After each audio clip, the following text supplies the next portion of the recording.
Hi there, are you wondering how to report an emergency? Reporting an emergency is one of those things that seems simple enough until you actually have to do it. If you find yourself in the midst of an emergency, take a deep breath and remember these instructions. Firstly, assess the urgency of the situation. Before you report an emergency, make sure the situation is genuinely urgent.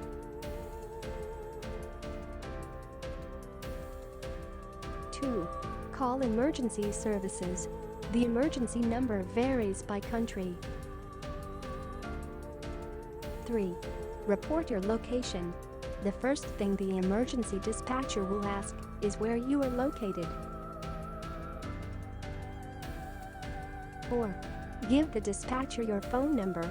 This information is also imperative for the dispatcher to have, so she or he is able to call back if necessary. 5.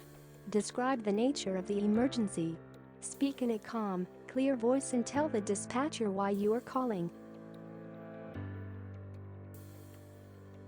6. Follow the dispatcher's instructions. After the dispatcher has gathered all the necessary information.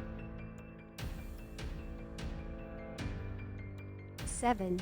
Remain on the line until you are told to hang up. 8. Hang up the call when instructed to do so by the dispatcher.